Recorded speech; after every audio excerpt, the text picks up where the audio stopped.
co-reading and mathematics. So it's embedded in our classes, as you saw with Jean. And actually we have a lot of overlap in our classes too. Jean and Don and I for sure have a lot. What I've done here is, I'm fortunate enough that our new textbook, Succeeding in the World of Work, has mathematics integrated into every chapter. So at the end of every chapter, there's 1 to 3 math problems that the students do, generally related to it. And up here is a list of some of the assignments that the students do just from the book itself. We do a lot of consumer math. It's more though than just calculating your paycheck and overtime pay and unit pricing. We do a lot of budgeting. As you go through here, you can see in parentheses are some of the specific topics that I covered. Variables and operations, calculating average work time, calculating ratios, volunteer pay. You can read through that list yourself. So we kind of have it embedded in, which is really nice. And as we scroll down the list here, at the bottom, we also have a supplemental textbook, the High School Financial Planning Program, which I believe is in Money Management course too, that Don teaches, which has a lot of stuff on those topics too. And then the Map Stars events, I brought a couple of our entrepreneurship manuals. I don't know how well I've done at promoting this and showing you guys what they do, and I put out a couple samples. Funny though, no one sat at the tables where I put these.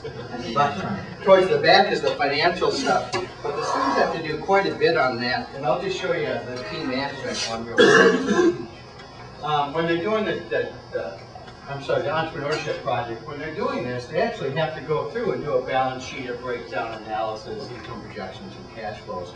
So there is a lot of money management work on that they do. And Don's been fantastic at working with our kids on that.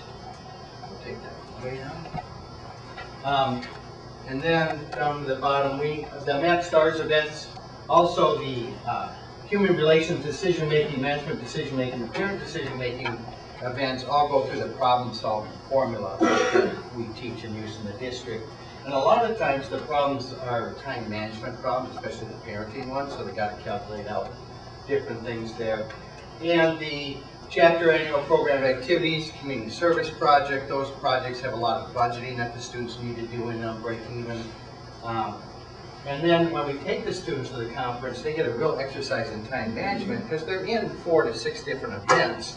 And the events last different time frames. Some events are 5 minutes, some take 45 minutes to an hour. And the students have to go and schedule when they're going to take each event. And they have to determine, when will this event end? Will I have enough time to get from there to here? And they have to do their own time management exercise, which is really quite fun and interesting. And then when events run over, that really causes the students some challenges, but it's a good exercise for them. And we do taxes too, state and federal taxes. I did bring one example of a lesson. This is one they're going to be doing computer usage. If I get on the computers with all the testing, they're going to go down and they're going to go to bankrate.com and be using a bunch of the different financial calculators and reading charts and that. And this is an example of looking at different car options. They're going to look at new and used cars. They're going to look up what is the average interest rate on a loan. They're going to look at different loans.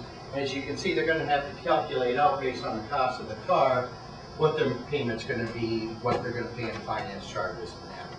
A nice, we build on that a little bit with this next assignment where we start having them pay, say, an extra $50 a month versus what they thought they were going to pay. And what does that do? How quickly do they pay off that loan? How much interest do they save?